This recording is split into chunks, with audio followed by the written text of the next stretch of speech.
What happens when two of the most loved stars in music sit down for what's supposed to be an easy, friendly chat, and it turns into one of the most tense moments in daytime TV history? You're about to find out, because Keith Urban just walked off Kelly Clarkson's set, and the tension that built up to that moment was explosive. Before we get into exactly what was said that made Keith stand up and leave, make sure you hit that subscribe button and drop a comment below telling me whose side you're on after hearing the whole story. Trust me, you'll have thoughts.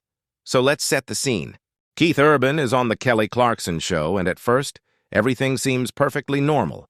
Kelly has that warm energy she's known for. Keith is relaxed in his chair, his guitar-pick necklace showing just under his jacket, and they're chatting about his new album. The crowd is loving it. There's laughter, applause, and it feels like another great interview. But then Kelly changes direction in a way nobody expected. Kelly leans forward with that curious smile she often has and says, "Listen, I've wanted to ask you something that I think a lot of people are curious about. You've been in Nashville for decades. You're one of the biggest names in country music, but you're Australian. Do you ever feel like, I don't know, like maybe you're playing a part? Like you've had to be more country than you really are?" The audience goes quiet instantly. The whole room feels different. Keith's smile freezes for just a second, and he tilts his head like he's not sure he heard her right. He lets out a small laugh, but it's tight. Not his usual easy laugh. He says, "I'm sorry, what do you mean by that?" Kelly doesn't back down. She's still smiling, but there's something sharper in her tone now. "Well, you know," she says, "you grew up in Australia. You didn't grow up on a ranch in Texas or Tennessee, but you wear the boots, the hat, you've got the whole thing. I'm just wondering if you ever feel like you're, adopting a culture that wasn't originally yours." Keith sits back, his jaw tightening slightly. "I've been playing country music since I was 6 years old, Kelly," he says evenly. "My parents played country music. I grew up listening to American country radio. This isn't something I copied. It's who I've always been." Kelly nods, but she's not done. "Right," she says. "But don't you think there's a difference between living it and loving it from afar? Like, I grew up in Texas. I know what that culture feels like from the inside. For you, it was something you discovered and chose. That's not bad. It's just different." Now Keith's not smiling anymore. He leans forward, elbows on his knees, his voice a little lower. "So what you're saying," he says, "is that I'm not authentic. That's what you're getting at, right?" Kelly quickly lifts her hands, defensive but trying to stay calm. No, that's not what I'm saying," she insists. "I'm just saying your experience is different, and I think that's worth talking about. You've built a career in a genre with deep American roots, and you came in as an outsider. That's interesting." Keith shakes his head slowly. "Kelly, with all due respect," he says, "you're making it sound like I showed up as some tourist. I moved to Nashville when I was 21. I worked every bar, every dive, every honky-tonk that would have me. I didn't walk into this with any special advantage because of where I'm from. I earned every bit of respect I have here." The crowd is silent now. People are shifting in their seats. Kelly feels the tension, but she keeps going. "And I respect that," she says. "But you have to admit, country music has struggled with gatekeeping and authenticity. There are black artists, Latin artists, who've been told they're not country enough. And then someone from another country becomes one of the biggest stars in the genre. Don't you see how that might look to some people?" Keith's face changes, his frustration turning cold. "So now we're going there," he says quietly. "Now you're comparing me to people who've faced real discrimination, real barriers because of their race. That's where we're at now?" Kelly shakes her head.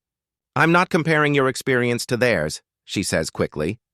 "I'm pointing out that the industry's been more welcoming to you than it has been to others. Maybe because you fit a certain, let's say, image." Keith stands up, not angrily but sudden enough that it shocks everyone. "What image is that, Kelly?" he asks. "Go ahead. Say it." Kelly looks flustered. "Keith, sit down," she says, her voice strained. "Let's talk about this." But Keith doesn't sit. "No, you brought this up," he says. "You wanted to have this conversation on your show in front of everyone, so let's do it. You're saying I've had it easier because I'm white, right? That's what you're hinting at?" Kelly hesitates, her tone careful. "I think the industry has biases," she says, "and I think it's important to acknowledge them." Keith nods slowly. his voice sharper now. And you think the best way to acknowledge them is to tear down everything I've done? To make it sound like my success isn't mine? Kelly's face is flushed. That's not what I'm saying at all, she insists. You know that. I'm trying to have an honest talk about systemic issues in the business we both work in. Keith laughs bitterly. Honest? There's nothing honest about ambushing someone with accusations disguised as questions, he says. You didn't invite me here to talk about music, Kelly. You wanted to make a point, to look woke on TV. The audience gasps. Kelly looks shocked. Keith, that's unfair, she says. Keith shakes his head. You want to talk about the industry's problems? Fine. Let's talk about how hosts like you use artists like me to push your own message, he says. You don't care what I've actually gone through. You just wanted a viral moment. Kelly's voice rises, hurt and defensive. That's not true, she says. I've admired you for years. I wouldn't have invited you if I didn't respect you. Keith picks up his phone from the table beside him. Respect, he says. You just spent 10 minutes questioning if I have any right to do what I do. Kelly stands now too, trying to stay composed. You're twisting my words, she says. I never said you don't have a right to make country music. I'm asking you to look at privilege and access. That's not an attack, it's an important conversation. Keith's eyes narrow. Privilege, he says. You won a reality TV show and became a star overnight. You had a platform most musicians only dream of. Don't lecture me about access. Kelly's jaw drops. The room is frozen. I worked hard after that show, she says sharply. I fought for creative control. I fought to be taken seriously, Keith cuts in. And so did I, he says. But when you fight, it's inspiring.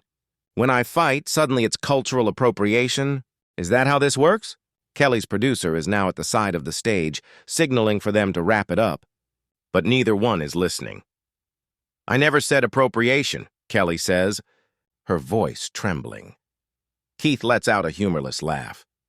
You didn't have to. Kelly wipes her eyes, voice shaking but strong. Maybe you're defensive because there's some truth in what I'm saying, she says. Keith goes still. Or maybe, he says coldly, you needed someone to prove a point, and you chose me. Kelly looks stunned. That's unfair, she says. I've always supported you. Keith shakes his head. You just questioned whether my entire career is legitimate, he says. That's not support. The audience is silent. Someone coughs and it echoes. Kelly wipes her face, trying to stay calm. I think we need a break, she says. Keith says, no, I think I need to leave. Kelly looks pale. Keith, don't do this, she says. Let's sit back down. Keith's voice is flat. You want to talk about adult conversations? He says. Adults ask questions in private, not as traps in front of cameras. Kelly's frustration bursts through. This is my show, she says. I talk about things that matter. I don't just do fluff interviews. Kelly wipes her tears. I'm not trying to shame you, she says softly. But you're not even listening to how this feels for others. Keith's fists tighten. The system didn't work for me, he says. I worked in the system. There's a difference. Kelly nods slowly. Talent isn't always enough, she says. There are people just as talented who never make it. Keith says, I know that. But why does admitting that mean I have to tear myself down? Why can't both be true? That the system has issues and that I earned my place. Kelly's voice lowers. They can both be true, she says. That's what I've been trying to say. But you got defensive so fast we couldn't even talk. Keith sighs. I got defensive because you came at me sideways, he says. You disguised an accusation as curiosity. Kelly says softly, maybe I didn't phrase it perfectly. Maybe I should have approached it differently. But my intentions were good. Keith says, at my expense. You wanted to make your point and I was the example. Kelly shakes her head. That's not why you're here, she says. I thought you'd understand, because you've been an outsider too.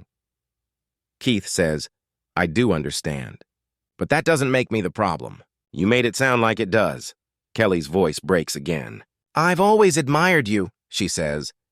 I'd never bring someone on just to tear them down.